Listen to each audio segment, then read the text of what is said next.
For the therapist, watching gaslighting happen in real time, it's absolutely awful. And when you point it out, tempers flare. I can't imagine how bad it must be, how in terms of how these couples function behind closed doors, because it's a nightmare in the room. Always remember, a doctor cannot heal a corpse.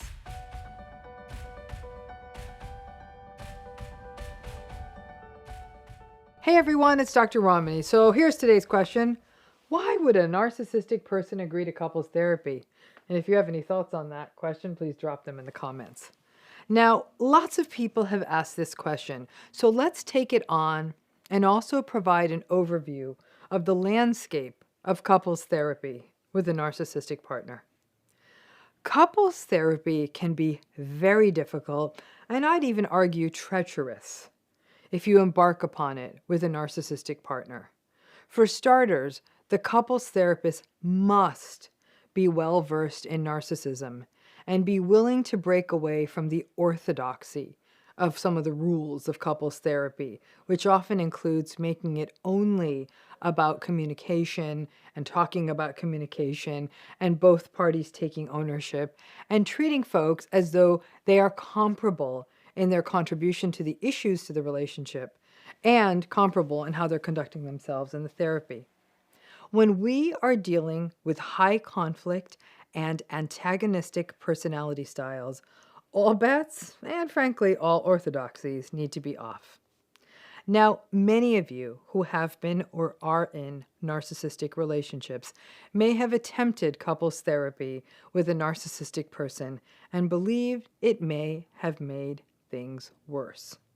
Narcissistic partners are often quite articulate, charming, accomplished, and can love bomb the hell out of the couple's therapist, flattering them and drawing them into their charming and charismatic spider web.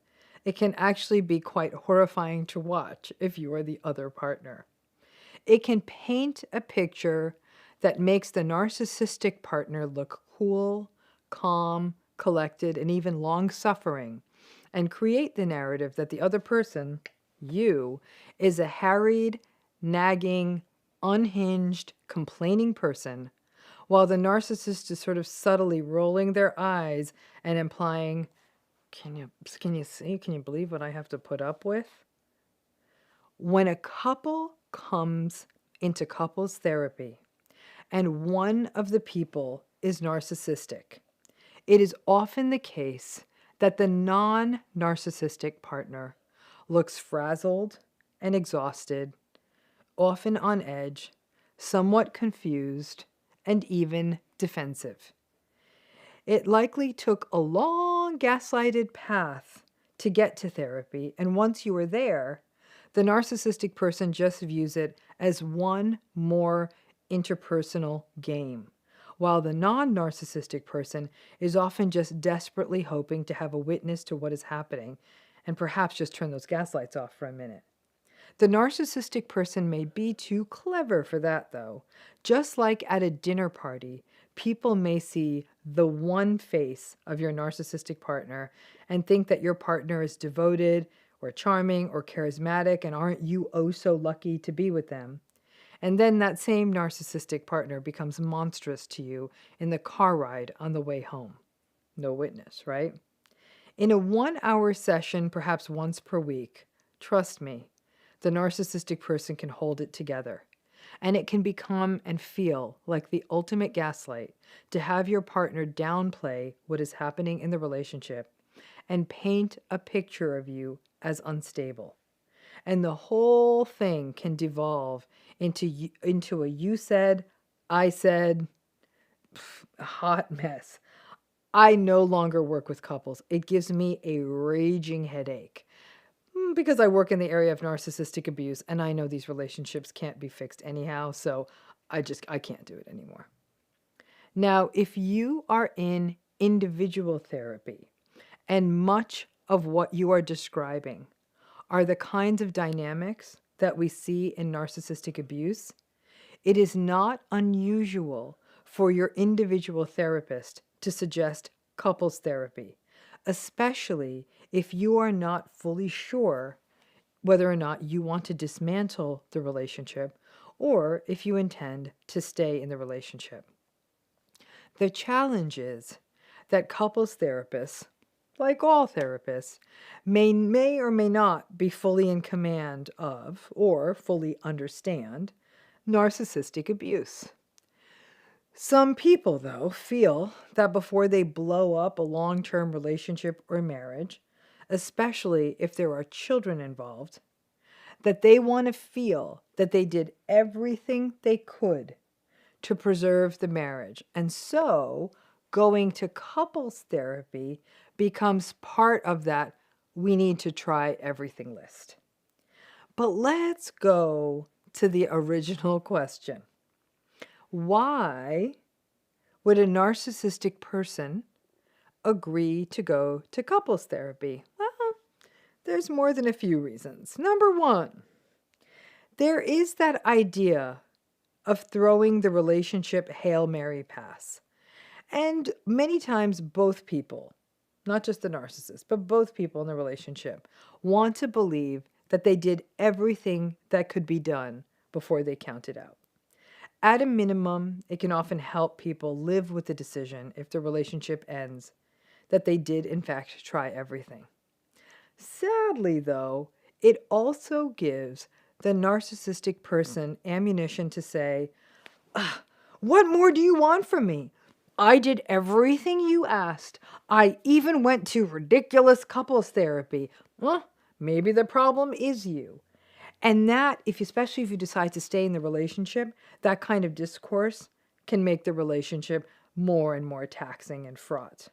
Number two, a grandiose or malignant narcissist may welcome couples therapy as a game, as one more place that their charm and charisma and their ability to work the room will let them control the narrative and sort of flex their muscle. A third reason is that the narcissist genuinely believes that all of the relationship problems are your fault. And yes, they really can be that delusional. And they may believe, in fact, they probably do believe, that the therapist will take their side on all of this. They have convinced themselves of this. So they're pretty darn confident they can convince the therapist as well. A fourth reason they may go into therapy is that they are so good at gaslighting you that they have no doubt that they can spin their version of reality to anyone and that it will be taken as truth. Number five, it's part of a larger plan for them. This is more rare, but it happens, especially if the narcissistic person already has found their next person and is fully intending to leave the marriage. And you may not even be aware of this. Couples therapy becomes a place for the narcissistic person to sort of sell a narrative about how much they care about the children and that they've done everything that they could do for the marriage. But they have actually already set up their next relationship situation, and they just want it to look like they did everything before they get out. So it really is a ruse and sort of a setup for them to kind of almost get the therapist's blessing for leaving what they've sort of framed as a bad relationship. Because the narcissistic person is going to really convincingly sell it as a bad and unhealthy relationship.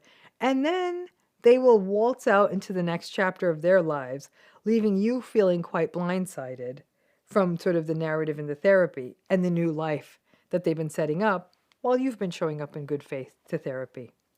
Number six, therapy becomes a place for them to complain about patterns that you are experiencing, that are actually patterns observed in people experiencing narcissistic abuse. So by that, I mean they're going to come in to complain about you being so anxious, you being so jittery, you being so confused, you having troubles with concentration.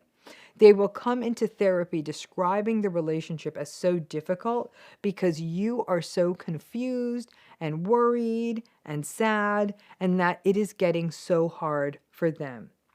And many therapists, sadly, may then look to the partner who is experiencing the narcissistic abuse and say, oh no, maybe you need to work on that anxiety. So basically, it becomes a ploy to pathologize the person experiencing the narcissistic abuse. And if anything, now the narcissistic abuse gets worse because the narcissist feels emboldened by the therapist. Now, one thing I continue to work on is ways to train therapists on the issues of narcissistic abuse more broadly, so they can be on the lookout for these patterns and understand where they come from. One thing that we do see is that when the temperature in the therapy room starts getting too hot, and the therapist, if the couple actually sticks in therapy for long enough, therapists will then begin to see what is happening and may be willing to start calling out the more toxic and narcissistic partner. Many times, just when that heat starts coming up, that's when the narcissistic person drops out of couples therapy, when they feel like they can no longer manipulate the therapist. And then they'll end up calling the therapist incompetent, and the whole thing being a waste of time and money.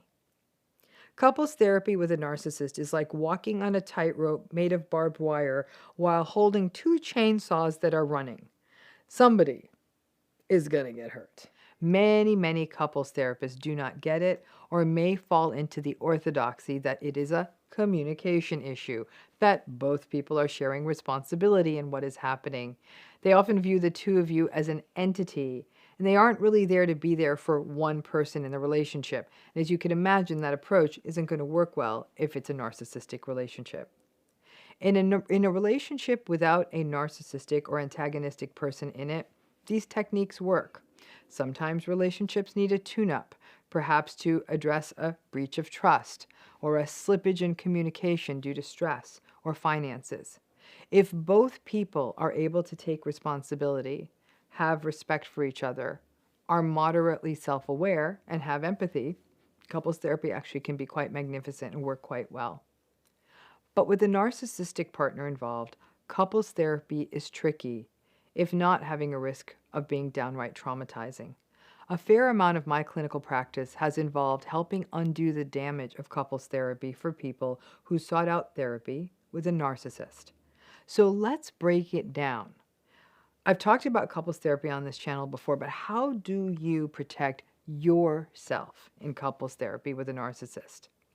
Number one, if it's possible, and it's often not possible because you can't get a good referral or you live in a region where there are not many options. But if it's possible, you gotta find a therapist who gets it. And if you can't, then probably don't do it. Maybe you have a good individual therapist who understands narcissism and they can refer you to someone they know who gets these patterns. It's a limited space, even if there are lots of therapists in your region.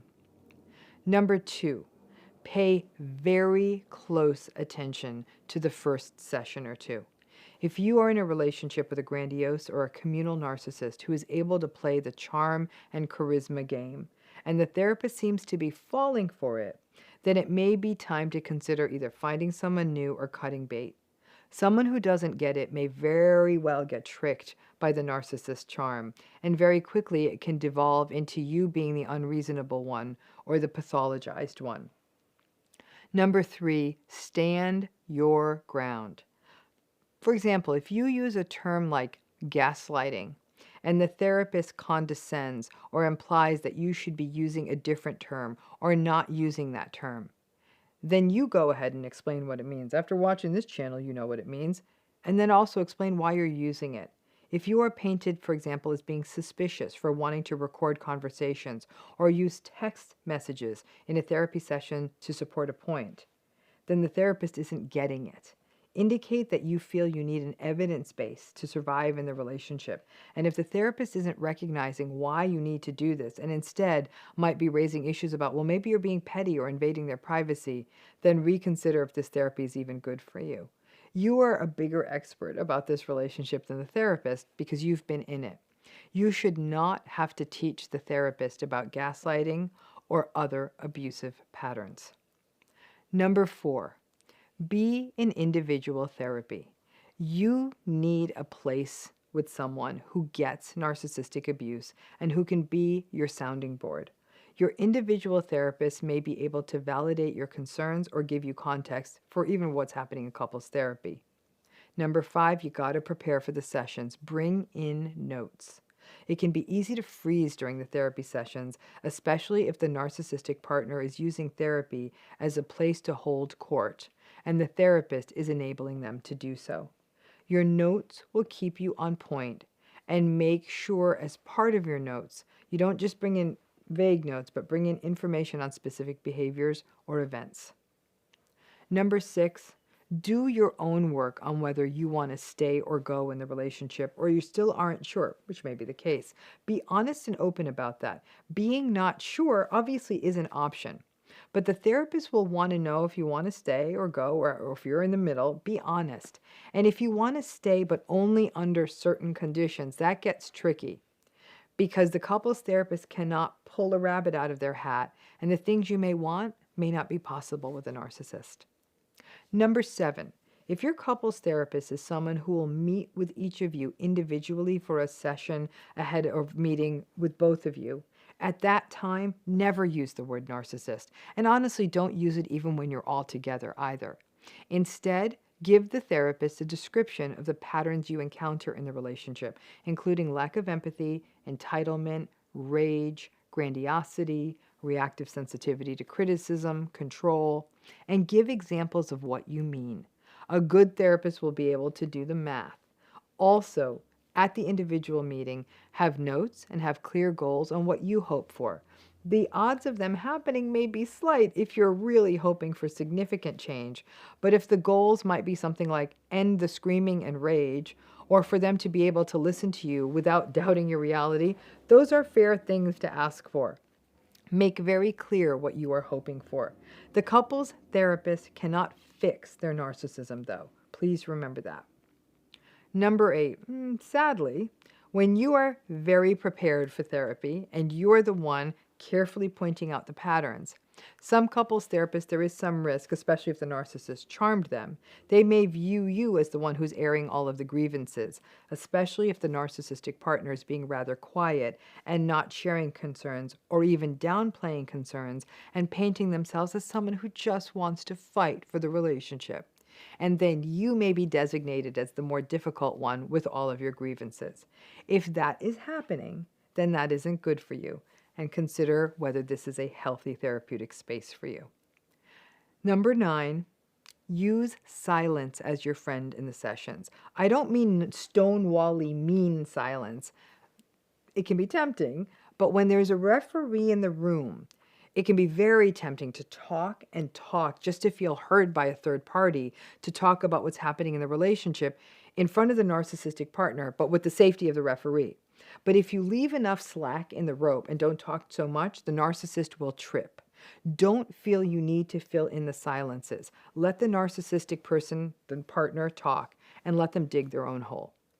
Number 10, make sure the therapist is able and willing to monitor patterns like rage and interrupting. If the therapist allows lots of rage and interrupting to happen in the session, allows yelling, screaming, storming off, and interrupting, it's not a safe space and it's not a useful space.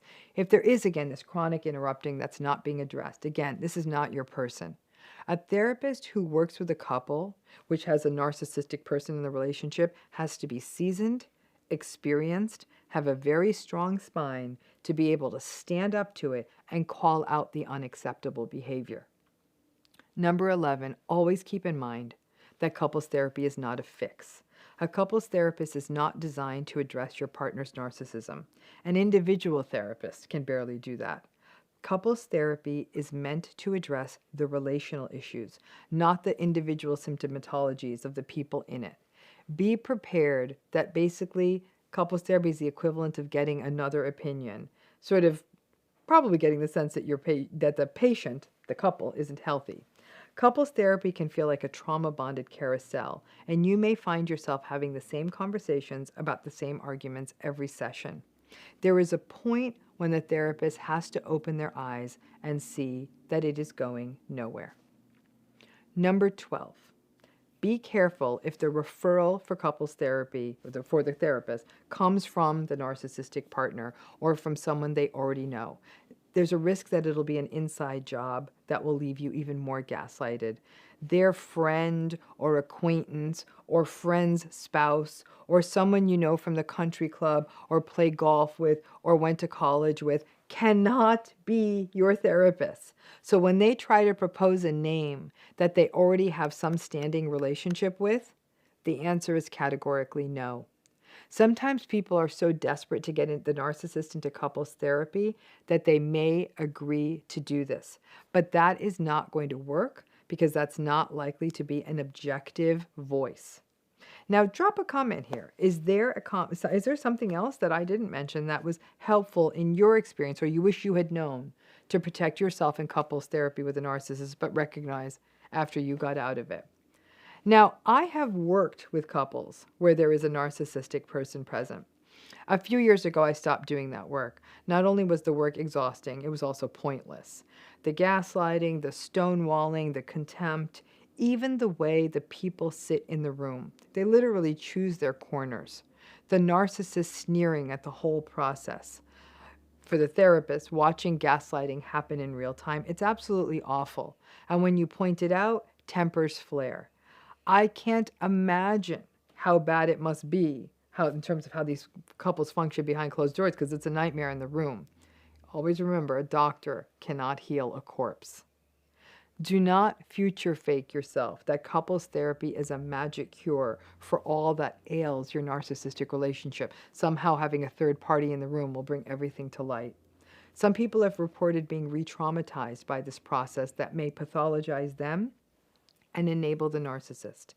Please keep this in mind. And also, in the comments section, please give other suggestions that perhaps I did not consider. What we're going to take on in this video is the 9 things you should never do in couples therapy with a narcissist. I mean, listen, the 10th might be probably not go in therapy in the first place, but let's assume you do go in. Let's talk about the things you shouldn't do. And before I go there, listen, what I'd love to hear, if you could drop in the comment section, if you feel comfortable, if you had any epic fails in couples therapy, could you drop those in the comments? Because I hit 9. I might not have gotten them all. So if you have other thoughts on this, share them, because I think everybody benefits from this amazing community. If you're not part of this community, hit that subscribe button and welcome. And then if you'll end up liking this, give me that thumbs up. But please share your experiences in couples therapy. Would love to hear them. So let's talk about it. What are the 9 things you should never do in couples therapy with a narcissist? So let me start by saying that going into couples therapy with a narcissist is dicey business. Now, I don't have a problem with it, even though I think it can actually be problematic, but I don't have a problem with it. In fact, I'll sometimes even recommend it. And I'll tell you why in a minute, why I recommend it. But here's the key. You gotta go into couples therapy with a narcissist with your eyes wide open. Now, as I go through this list of things that you should not do, this also includes things that you should not expect. Couples therapy, when it's done with 2 healthy individuals with healthy personalities, can be an important place to learn communication, for a couple to get recalibrated, and to have someone, the therapist, bear witness to your sometimes less than healthy patterns and help you tweak them. It's kind of getting a tune-up.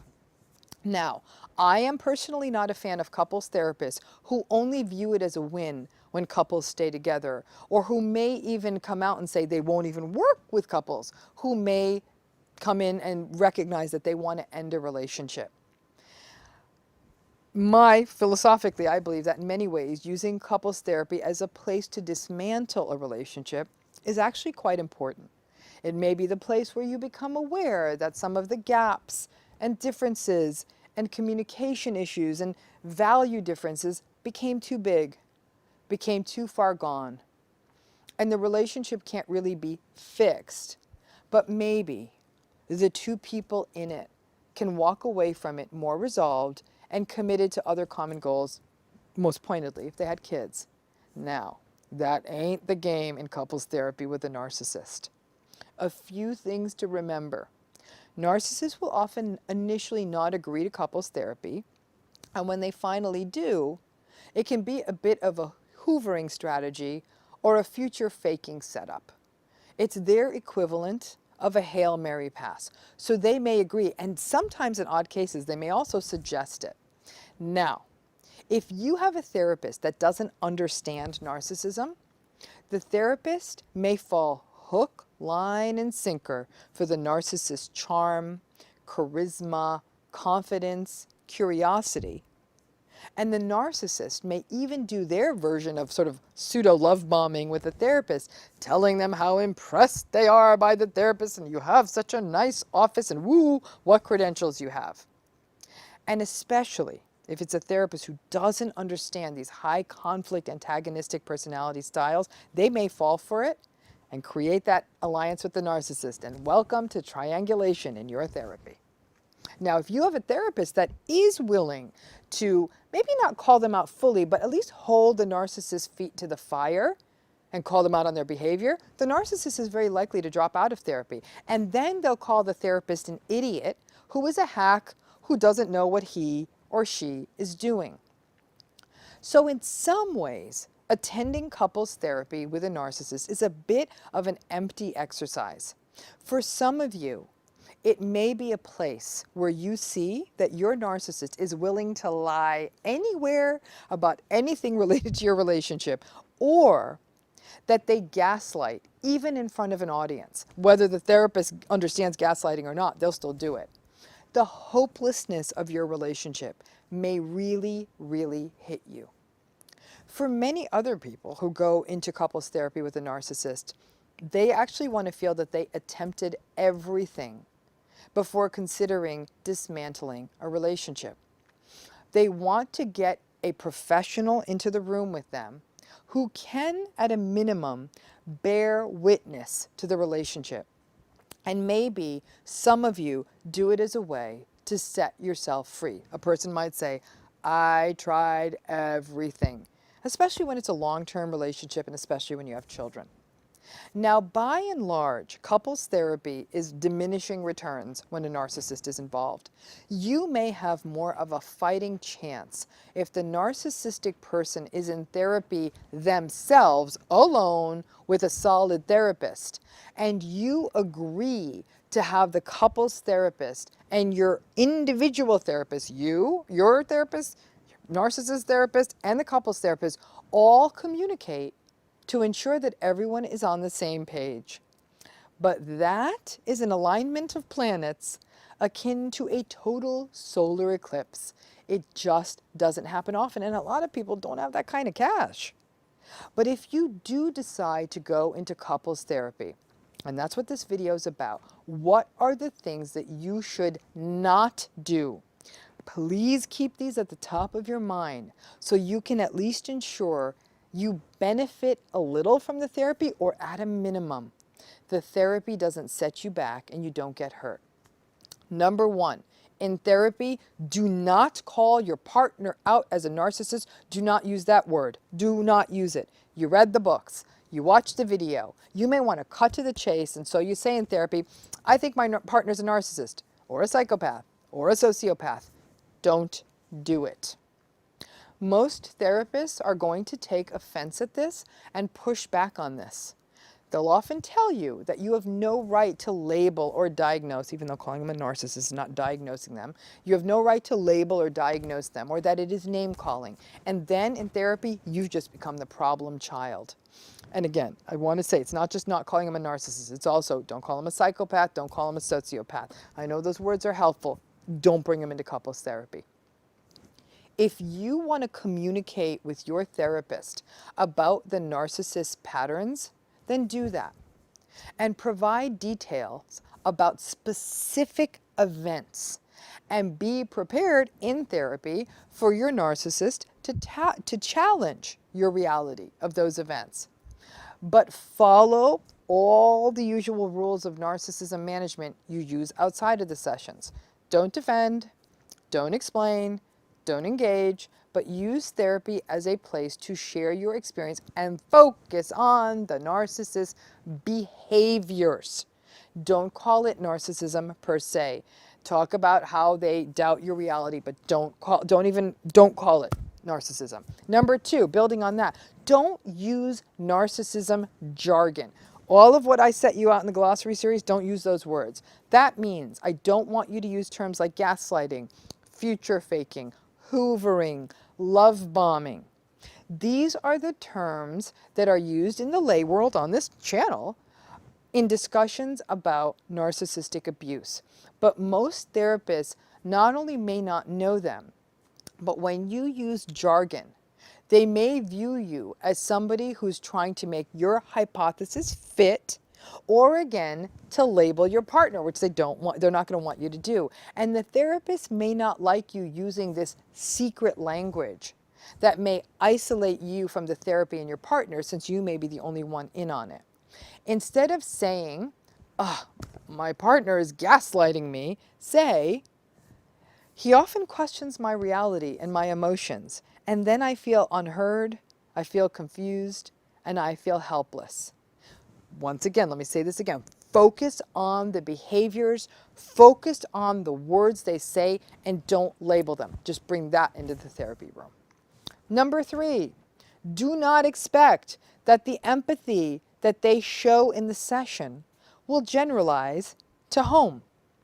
If your narcissist is good at putting on a show, then they may even show off for the therapist and show off with a little bit of empathy. They might know how to say the right things, even use those I feel statements that the therapist taught you, and they might even try to comfort you.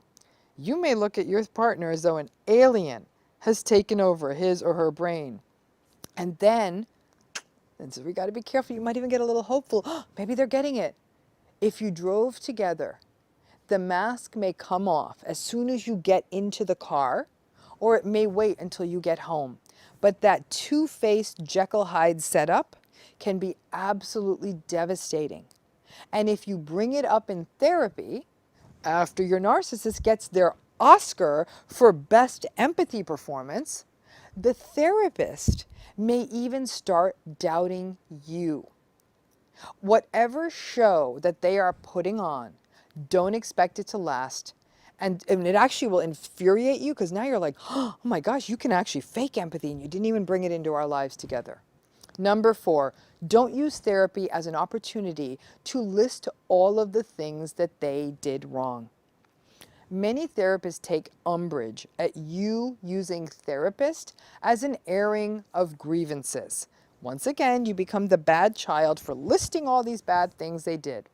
In addition, it will end up becoming a volley between you and your partner, with your partner masterfully defending each accusation you put up against them. So now, instead of making it a laundry list of grievances, you would be better off talking about issues in terms of themes.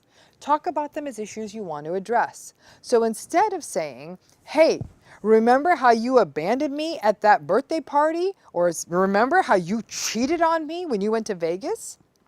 It may be better to say, you know what I really want to work on therapy? I want to work on trust, and I want to work on respect. And honestly, it doesn't matter what you say, because it's not going to work. But at least if you do it this way, the therapist is going to be less likely, once again, at writing you off as the problem patient in the relationship. Number 5, no name calling. You don't call them names like liar and cheater, even though you want to, especially when the conversation gets heated. You aren't supposed to call each other names in therapy. And leveling accusations against your partner is not the way to go. While we are therapists and we're trained to recognize that hurt hurts, and when people are hurt, they can also sometimes get angry. The first one to come out punching and name calling in therapy is often the one who is again labeled the problem child. Your therapist is ultimately going to tell you to avoid making statements that start with you did this and you did that, and focus again instead on I statements, but don't call them names. Number 6, don't talk about other people and what they say about you or your relationships. For example, my friend said this and my friend said that. In therapy, Just as in life with a narcissist, you may not feel enabled to speak your truth because you know it's going to be invalidated, it's going to be gaslighted, it's going to be minimized. So you may think your words may have more substance if you do what I call talk through someone else. For example, hey, I want you to know that your sister said that she thinks you're mean to me. Or you might say, your friends were noticing this past weekend that you spent most of the night talking to that other woman and they didn't think that was cool. Or you might say, my friends keep telling me that I'm too good for you. This is an unhealthy pattern and sadly a rather classical pattern in people who are experiencing narcissistic abuse. It's as though they know that the narcissist isn't listening to them, so they want their partner to see that other people are able to see that the narcissist behavior isn't good, or at least that they see that you, the person experiencing narcissistic abuse, is a good person and other people notice it. It's not going to work. It's not going to work. The narcissist devalues you, and not much you say is going to change it, even when you try to use other people that they value as the mouthpiece. The therapist will actually stop you and ask you to share how you feel and not talk about other people. This technique of saying, my friend said this and your friend said that and my mother said this, it's actually something that's not going to work inside or outside of therapy, definitely not in therapy, and frankly, it's not healthy for you. Number 7, don't expect the therapist to see it as narcissistic abuse. So you got to keep your expectations really realistic. As most of you may know, and maybe many of you don't, a lot of this work, this burgeoning work on narcissistic abuse is new and it's growing. Some folks have been talking about it and writing about it for years. People like me spend my days and nights trying to create awareness and share that information. But sadly, many therapists don't know about it or don't believe in it. I promise you, I will fight tirelessly to keep training therapists about this as best as I can. That said, because of this, odds are your therapist will not understand narcissistic abuse or use that framework to understand your relationship. This is obviously a growing issue in the field. Now, modally, most couples therapists would like to help you work on the standard stuff, communication and whatever their sort of emotional awareness and whatever their groove is. And if it doesn't work, the therapist is going to see both people in the relationship as equally complicit. And listen, I'm going to give you a harsh interpretation here. It's not nice, so I'm sorry, but one could argue, even if your partner is a narcissist, you're still there. So they may hold, the therapist may even hold that belief that you're contributing by sticking around. My philosophy is a little different. Everybody does have their reasons for staying in. Practical ones, cultural ones, financial ones, familial ones, and even pathological ones. I don't judge, but I do let people know. I'm telling you, these patterns don't look like they're going to change. And you know narcissists aren't going to change in most cases. So if you're going to stay, you got to break out of the delusion to think that this is going to get better. And you're going to have to figure out some workarounds real fast. Now, number 8, don't stay with a therapist who gaslights you. If your therapist makes even one, and I mean even one gaslighting comment, they say something like, maybe you're being too sensitive, or it doesn't sound like he or she meant to hurt you, or he's sorry you feel that way, maybe it's not that bad. Game over. You can even get up in the middle and leave, okay?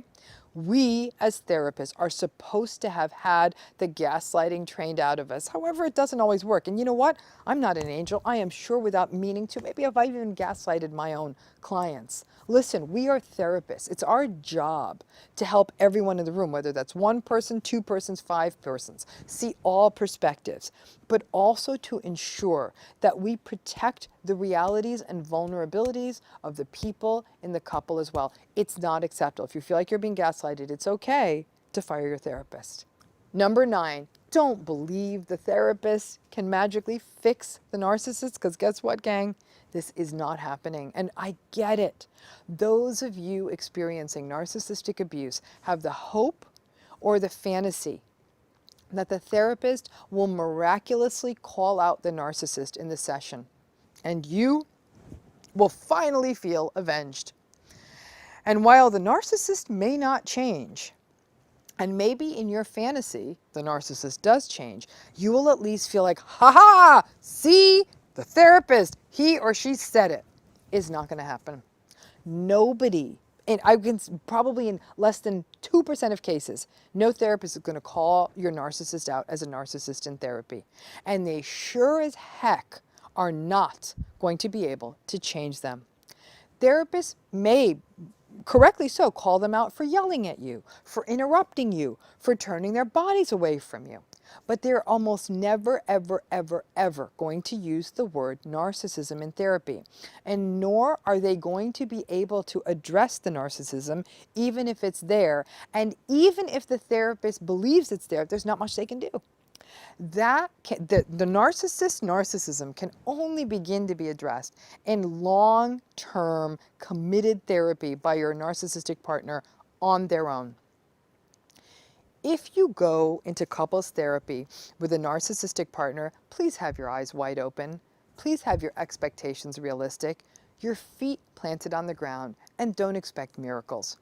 Now, obviously, when I give you these 9 things, these are very specific to couples therapy with a narcissist. But I also want you to keep in mind all the usual stuff, all the usual rules in terms of what you should not do in couples therapy. Don't scream. Don't raise your voice. Don't try to use your body to overwhelm the other person. Those are often the things that the narcissist may do in couples therapy. But these are things that are very unique. And listen, a lot of therapists out there do fantastic work with couples. Doing couples work is really, really hard. And I really commend those who do it. But it also may mean that not all of them may have been trained in how narcissism plays out, and may believe all couples come in on an even playing field. Any of you in a narcissistic relationship know this is not true. And after years or decades of gaslighting, please don't let therapy become a place where that happens to you some more in this relationship. Thanks again for tuning in. Like I said, in that comment section, please drop any of the experiences you've had in couples therapy that were concerning and that left you saying, please, y'all need to learn from this, because I'd love to make this list of 9 even longer. So thanks again for tuning in. Bye-bye.